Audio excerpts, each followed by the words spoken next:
Another live, and I have a special guest today, so I'm super excited. So if you're watching the replay, just type in hashtag replay in the comments and let me know that you're watching. If you have questions about PCOS, insulin resistance, or hormones, this is the live for you. I'm so excited that you're here. Make sure you drop your questions. So you guys got I got a lot of great questions that I'm going to go through. But if you happen to have any questions and you're watching the live or you're watching the replay, you can type those in. So I am just going to make sure that I'm set up. If you're watching, if you end up watching live, say hello to me so that I know that you're here. If you're new to me, I am Coach Steph, registered dietitian, personal trainer, and mindset transformation coach. I am the host of the Fit Figure Formula, which is my 16-week macros and mindset program. And I have an amazing guest today. I've been searching high and low for someone to interview regarding PCOS, and I was referred to Tianna. So I want you to go ahead and introduce yourself and tell us more about yourself, who you serve, and what you do. Thank you so much for the introduction, Steph. So my name is Tianna. I am founder of Love Serve Form. I'm a master's prepared registered nurse and PCOS hormone coach. I help busy professional women with PCOS learn to lose weight, get pregnant, and navigate perimenopause naturally. And that's a little bit about me. Awesome. So I kind of want to start with you telling us, like, how do you work with clients, and what does that look like? What can someone expect if they're having issues with PCOS hormones? Like, what can they expect? Yeah, so I have a customized approach. It's a 12-week program that's individualized to every client, right? Women with PCOS usually, there are usually about five hormonal imbalances that they commonly struggle with. However, the symptoms can look very different from woman to woman. So we have a framework that we go through with nutrition, mindset, understanding your cycle, and things of that sort. But the granular approach to PCOS looks differently for everyone. It's really a lifestyle change and helping them to support them in understanding how are the foods that they're eating, the things that they're doing in their personal life impacting their PCOS, and how can we create a lifestyle that you don't have to take a break from, doesn't require restrictions to get you back on track. Great. That sounds so much like me. We're using a lot of the same language. I love it. Um, so I'm gonna let's start with what is PCOS and how might you know that you have PCOS? Yeah, that's a great question. So PCOS is a collection of hormonal imbalances. So most women can suffer from an hormonal imbalance without necessarily having PCOS. It becomes PCOS when there is a collection of these hormonal imbalances. So the hallmark symptom for PCOS is believed to be polycystic ovaries because it's in the name, but in actuality, the hallmark symptom of PCOS is insulin resistance and menstrual dysfunction, right? So, how will a woman know that she has PCOS? A lot of times she won't, right? Because society is set up in a way that we are told that the symptoms that we suffer from to help us discover, kind of self discover that we have PCOS are normal. Despite right and despite how common they are, we know that they're not normal. So what does that look like? That looks like so many of my clients being put on birth control in their young adolescence because their menstrual cycle was irregular. That was the sign that they had PCOS. That was a sign that there were some hormonal imbalances that needed to be addressed. And unfortunately, for a lot of women, they are put on medication that kind of silences their symptoms. So they have no way of knowing that they have PCOS until it's time to conceive. Unfortunately, this is the space that most women find out that they have PCOS. Okay.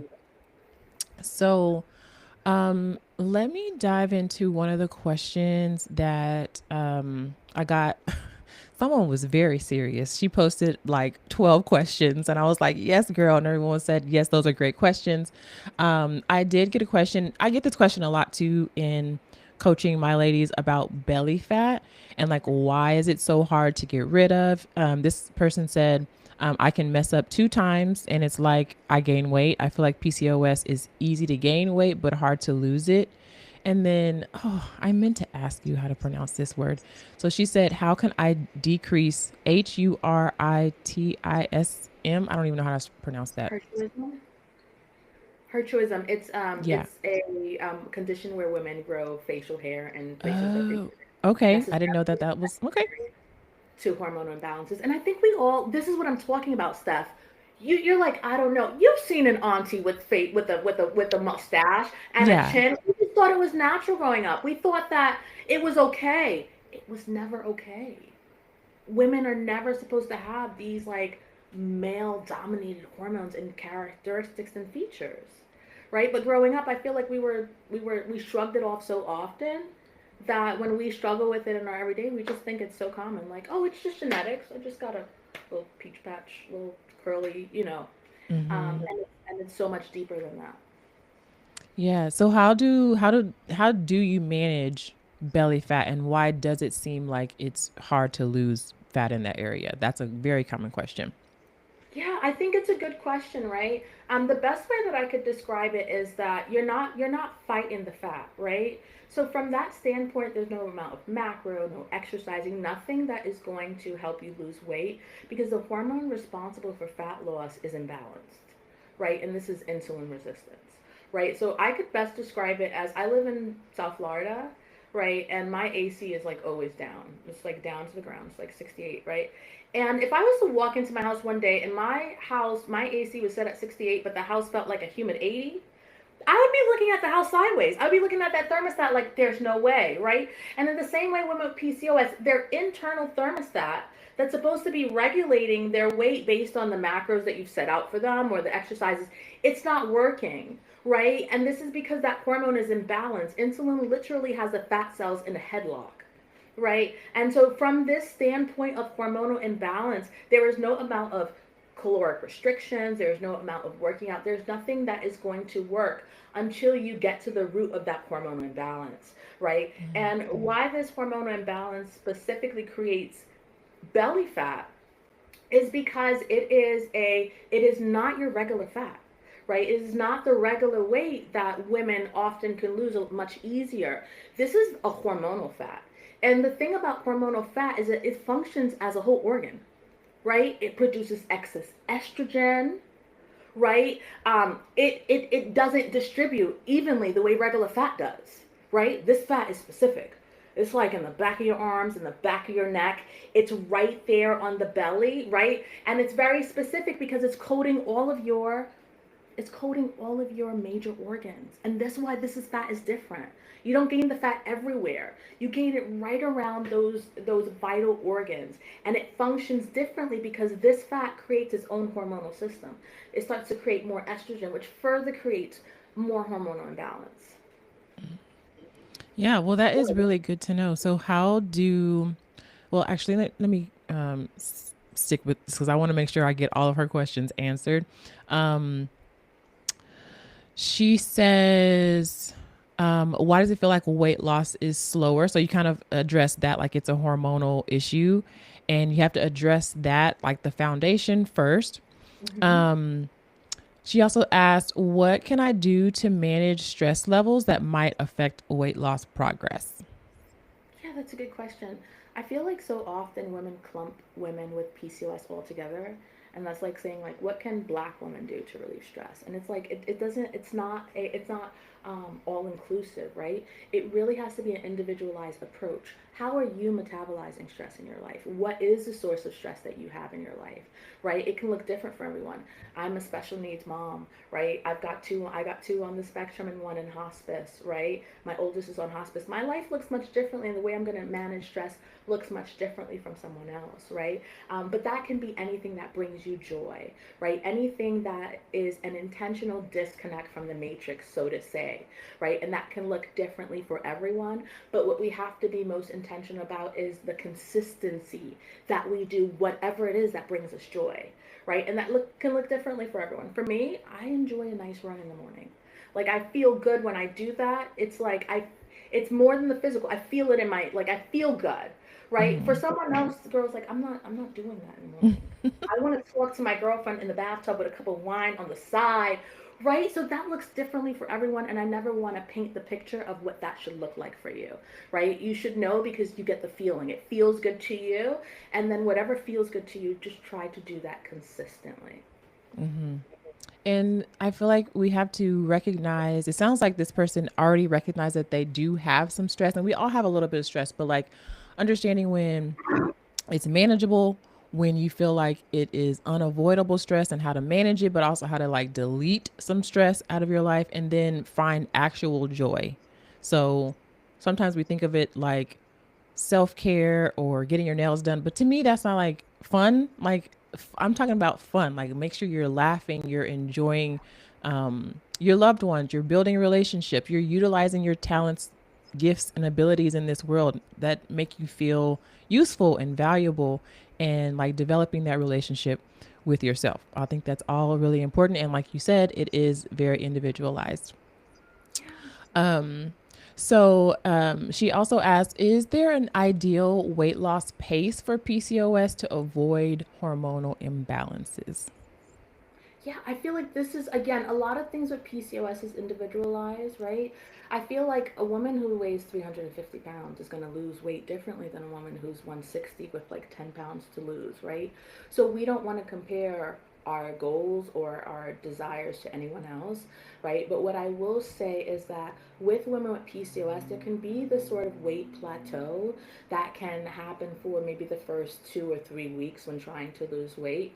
So in an event like that, it can be natural for there to be an exorbitant amount of weight loss after a plateau, right? Like a whew, like a lose 9 pounds or something like that.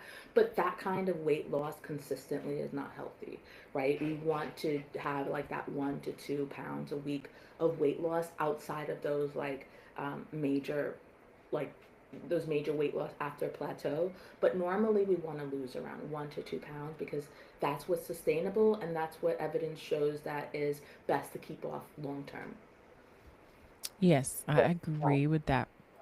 Next question would be, what markers are you supposed to be tracking in order to measure improvements in insulin resistance? Let's first talk about what is insulin resistance, and then you can say what markers you should be tracking.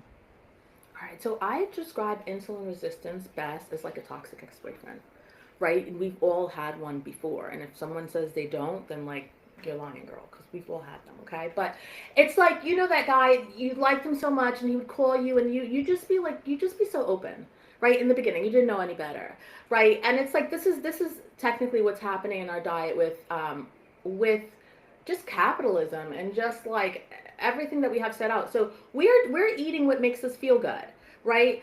We're eating foods that are usually highly processed, high in carbs, right? And so just like in a toxic relationship, in the beginning, you accept the breadcrumbs, right? You accept the calls at all times of the night and stuff. But then soon you're like, this is not really working out for me. And the guy starts calling and you're like, I'm not going to answer anymore. You kind of like played yourself, right? This is what's happening with insulin resistance. It's like insulin is a hormone that's responsible for allowing sugar to go from the bloodstream into the cells, right? So when we think about insulin, we have to understand that 50% of women with PCOS will develop diabetes by age 40, right? That is the statistic. So 1 out of every 2 women with PCOS will develop diabetes by age 40. PCOS is considered diabetes of the ovaries because of this, right? So when we talk about insulin and women are eating eating a diet that's moderate in processed carbs and um, refined sugars, what happens is that eventually the insulin hormone gets overwhelmed. It's like, this is a toxic relationship. Like you keep calling me too often to transport the sugar from the blood into the cells because it can't do it on its own. And insulin's like, I'm not answering the call anymore. Not answering. Sorry, get someone else to do it. So then, meanwhile, you're like eating, right? You're like eating a meal, and you should feel energized at the end of that meal, right? But you don't. You've got the itis. You are like, I need a nap, right? And that's because the glucose that is located in the blood, it can't make its way into the cells, into your mitochondria to be used for energy. They're stuck just partying in the blood cells. And why in the blood? And why is this toxic? Because this is diabetes. This is why they cut off grandpa's foot, right? Because the sugar can't be in the blood. Sugar is venom in the blood. Sugar in the blood creates bacteria growth in the blood, right? So this is where the low-lying inflammation with PCOS comes from, the insulin resistance, right? And then can you remind me, Steph, on what was the question of the markers on insulin? Yeah, how should you be tracking improvements in insulin resistance? Great. So insulin resistance has a few, what's the word?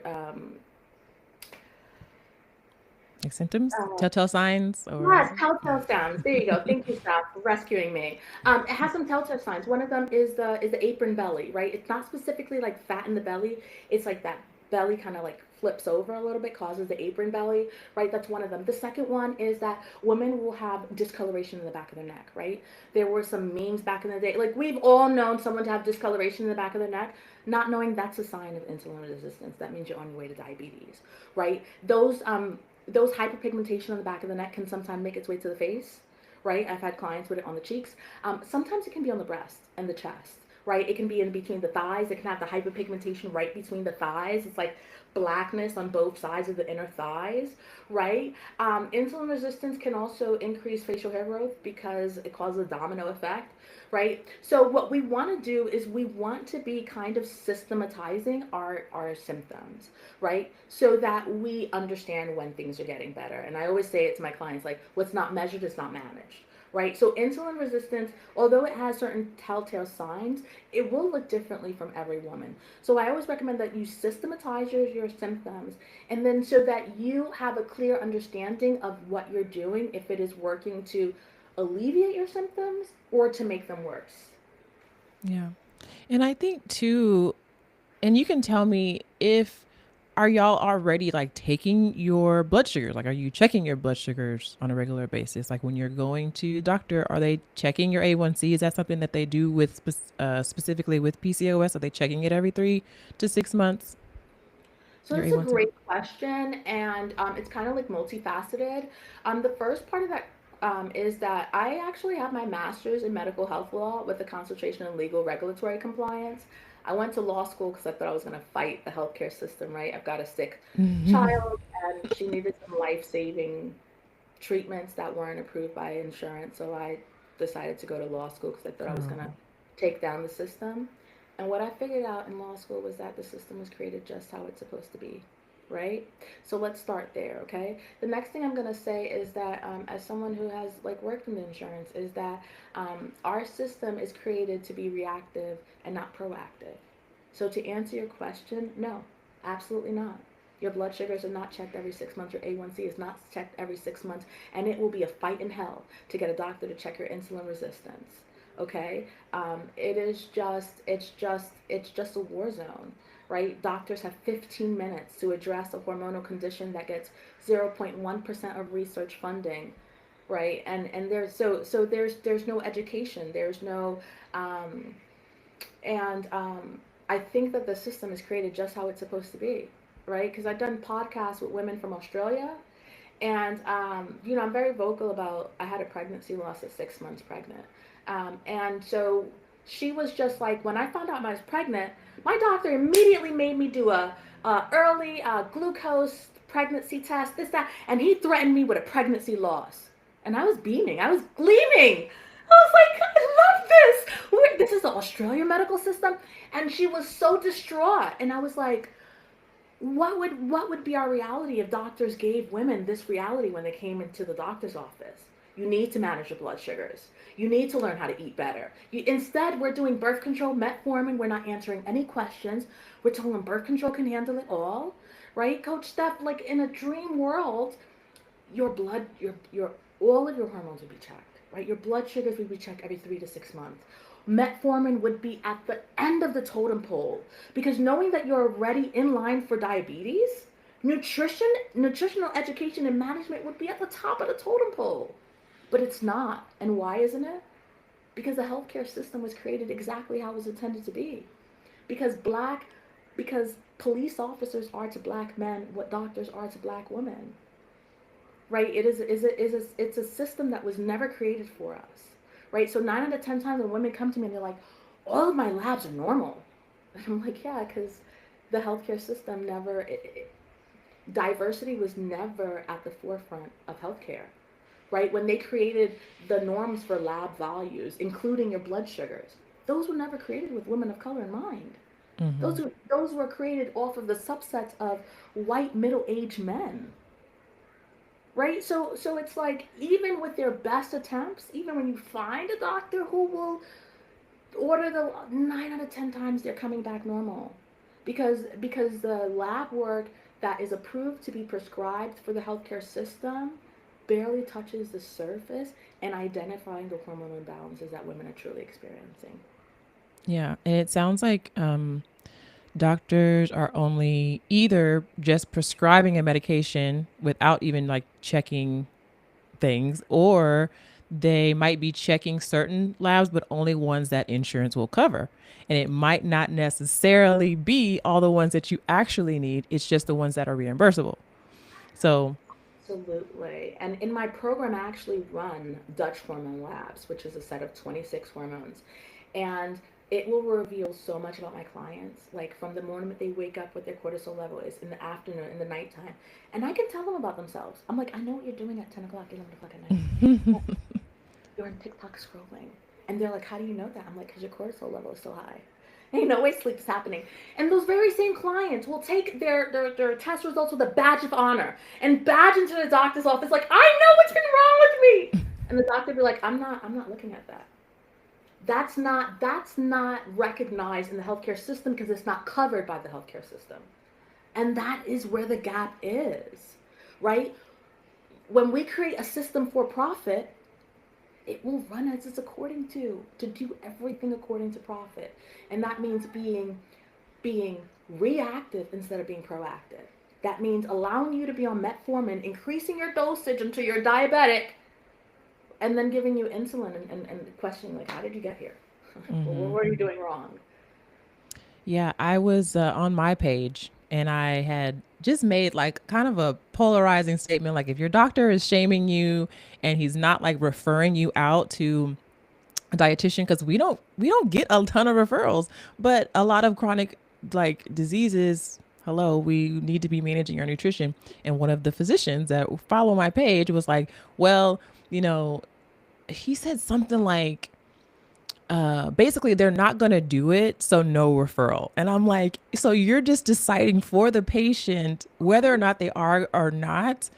And it was just really infuriating, like, oh, okay, it's not going to hurt you to make a referral. If the client doesn't follow up, that's on the client, but like at least allow them the choice, because some people don't even know that they can get help with their nutrition, because a doctor just telling you need to make lifestyle changes. You need to do this, and that, and then sending you on your way is not super helpful. Even when I worked clinical practice in an acute care hospital, I'm going in here with sick clients, saying, "Hey, do this, do this, do this, do this." They need ongoing management, which is why like people like you, people like me are here to like walk you through the process. And that's just really important because lifestyle changes can be really hard to make. Yeah. Yeah. And just touching on that, like my oldest has a G tube.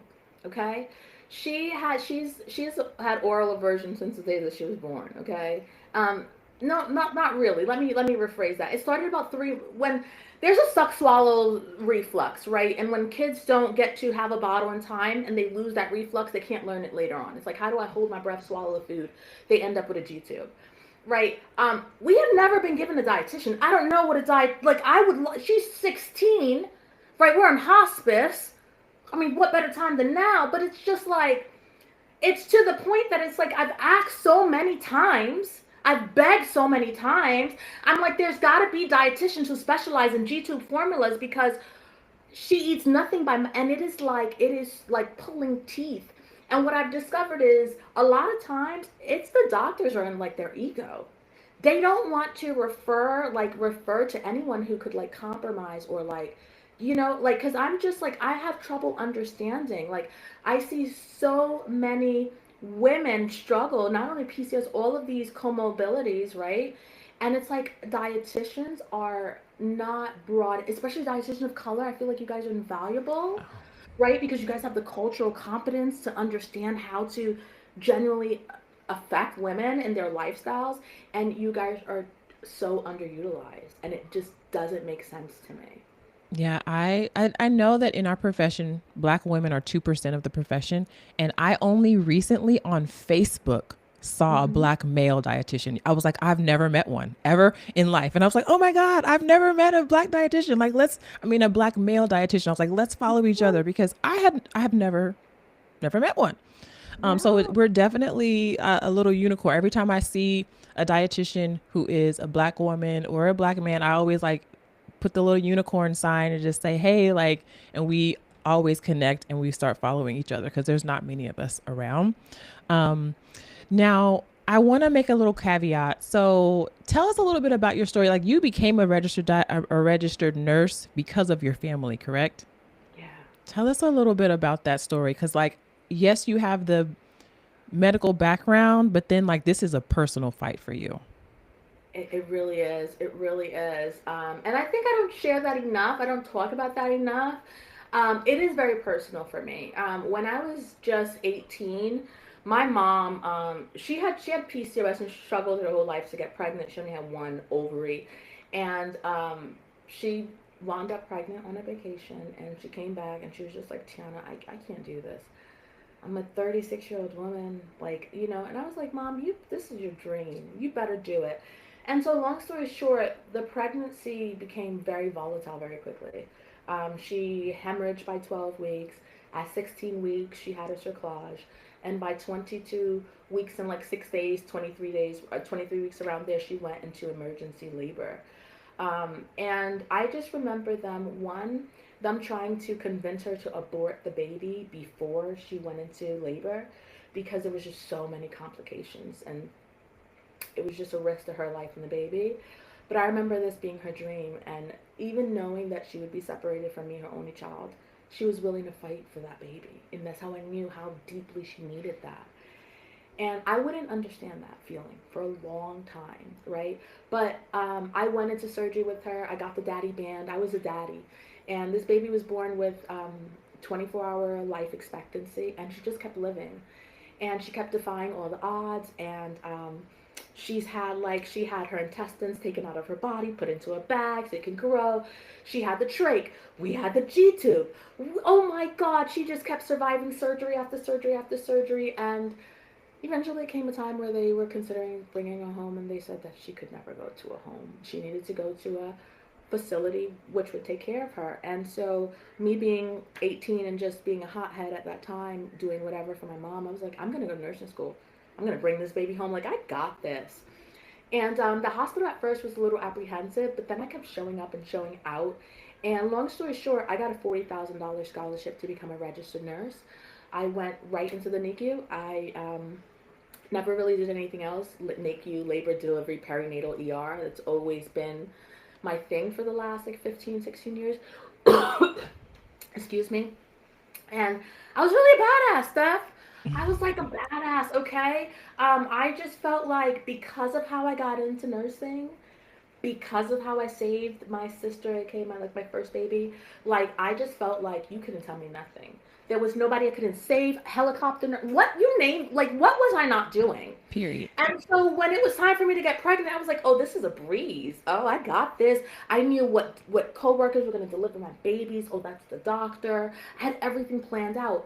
And on Christmas, I kind of felt like these cramps, and I was like, "Oh, too much excitement from getting everything for my baby," because I wanted nothing for me. Like this was a milestone. I got my associates, bachelor's, master's. I was married. I felt like I did the damn thing. On December 26th, I discovered that I lost my pregnancy. And because of the way that things are in Florida, I had to carry that with me. I had to carry him with me until December 31st, where I could, you know. And that situation destroyed me. It was multifaceted. It destroyed me because do you understand what it is to utilize your whole deductible on December 31st and have that thing roll over on January 1st? I had $20,000 in medical debt. I was so lost. I medical autopsies did it. Genetic testing did it. Spend thousands. Like I must have spent the next like my whole life savings like on a quest to have answers, to understand, like thinking that answers would mend the broken pieces in my heart, and it Mm-hmm. didn't. And then I remember just spiraling, right? Because I left with a 6 month pregnant belly and no baby. I had like all of this weight gain. And I just remember like spiraling, like with the weight gain, with the anxiety, with the depression, the symptoms were getting bad. And I just remember the doctors just being like, you just try again, like, wait 6 months, just so nonchalant. And I was really like, where do I go to pick back up the pieces? Like seriously, okay, game's over, laugh, like everybody go back to their space. Where do I go to pick up the pieces? Like who do I talk to? Like, men grieve differently from women. Women are very out and open. Men are very quiet and silent. I tell a lot of my clients when they lose babies, don't expect your husband to grieve the same way you grieve, right? And for women who have never been through that, it was life shattering. And I just remember being in such a dark place and just praying like, God, if you would make me a mom. Because by this time I had given up my job. I was like, those women know I'm incompetent. They know I couldn't even carry my own pregnancy. How I'm going to deliver their baby high risk? And so I remember just being like in the middle of the darkness, like praying to God, like, God, if you would give me a chance to become a mom, if you would let me become that Pinterest mom, like I will help so many women along the way. Like I will name my business Love Surf Warm, and I will never take any of the credit. Like it will be like for you, through you. Like, and that's why I named my business Love Serve One, because I wanted people to know like that love that's missing from healthcare, to like have that feeling of someone genuinely caring for them, because it's all I wanted in that time when I had that loss. I just wanted someone who knew what to do, who knew like how to help me put my life back together, who could just like just hold my hand, just guide me a little bit. And I felt like there was just so much coldness. I was like, all right, I'm gonna be the love. I'm gonna be the love, and I'm gonna serve it warm. We're gonna be love, Mm-hmm. serve warm, and that's really how I got here and why I'm so passionate about what I do, because it's like, Coach Steph, I should have never went through that. I work NICU. I work with all the IVF doctors, all the labor. How? And as I was suffering and going through like symptoms, they would tell me it's all in your head. You're a young girl. You never. And it was not in my head. And so I walk around with like this empathy for women that look like me. And I want so deeply for them to feel seen and heard in ways that they've never had before, because I know what it feels like to be shut out and to be disregarded and misunderstood. Yeah. Thank you so much for sharing that story. Like when you first told me that, when we first talked about this interview, I was just like blown away. And the things that you've done, the sacrifices that you've made, the whole career that you've made from necessity, like from love, and I love it. So thank you for sharing that part. And if you are struggling with PCOS, like, do you not want somebody who's that passionate about your struggle and about walking with you and about doing this with you? Because in healthcare, it can't, like you said the word cold, absolutely, it can be absolutely cold. And to have someone like you, I know your clients are really blessed to have you helping them. So thanks again for sharing that story. If you are watching and you know someone who might benefit from this conversation, go ahead and tag them in the comments. Nakosta, thanks for tagging Mary. I appreciate it. If you guys again have any questions about PCOS, insulin resistance, or just want to reach out to Tianna, you can put it in the comments. I'm gonna be putting her Instagram. Is that the best place to reach you? Is on Instagram? Yeah. So that you can get some support that you need. So I'm gonna have a couple more questions because I thought this one was really good too. Are there natural supplements outside of berberine and inositol that might manage insulin resistance? Which brands and dosage and amount? She wants to know all the things. Yeah, that's a good question. So when it comes to insulin resistance specifically, supplements that target, I think that you named the two biggest ones that target insulin resistance. There are some that indirectly target insulin resistance. We're talking like omega 3. We're talking like fish oil. We're talking like the magnesium, the zinc, right? All of these things indirectly support your insulin resistance levels, right? Now, when we go to like the dosing and the brands and stuff like that, I think that depends, right? Because there's different kinds of magnesium. There's magnesium glycinate, that's the one that I love. There's different times, there's different. So I will leave the brands and the dosage to your individual needs. However, I feel like a lot of times we can get caught up with the TikTok supplements, and I just feel like try to stick to the basics because your hormones work in harmony, right? So when we're talking about insulin resistance, you named the two main ones. Try to focus on supplements that support your overall healing and support your nutritional health. But I think that with the inositol and the berberine, you've basically identified the two biggest and main ones for insulin resistance. Okay. So should someone consider medications like metformin to improve their insulin resistance? Coach Steph, that's like a touchy question for me because my whole premise is to like break generational trauma and not be a victim to the healthcare system that was never created for us, right? So when someone comes to me and they're like, "Should I take metformin?" I'm like, "Have you had nutritional education and counseling? Did you see a dietitian? Have you tried to work with PCOS coach? Have we tried to make changes outside of, right?" Because this is my thing. If you identify that you've got trouble with the way that you've eating, this is a habit that you have established in your body for 20, 30, 40, 50 years, right? Then a medication is not going to be the end be all end all solution, right? Because a medication cannot outwork a lifetime of habit that you've created. You need support in your lifestyle to understand. And my other issue with this is that from the moment that women are put on metformin, they just start getting their dose increased slowly but surely, right? And then you get your dose increase. What's the next step for women after metformin? It's to be on insulin. And with women with PCOS, having statistics of 50% of us will be diabetic type 2 by age 40, I don't want any of you guys on metformin, right? Because why are you on a diabetic drug way before you get diabetes? You are creating a self fulfilling prophecy. The minute Yeah. the doctor says you need metformin, you need to be like, okay, hold on. I'm going to make a follow up in 6 months. And in those 6 months, tell me what I got to do to flip my life around. Try to do it on your own first before you become a victim to the system.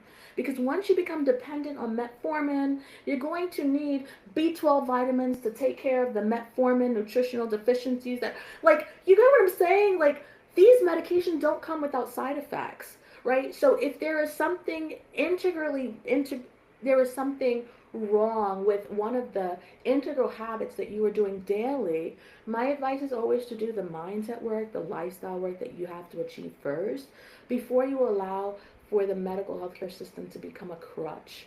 That will be extremely hard to detox from once you rest in them. Yeah. Yeah. And so is when you work with clients, because I got a couple of questions around like nutrition, like what kind of foods should you be eating?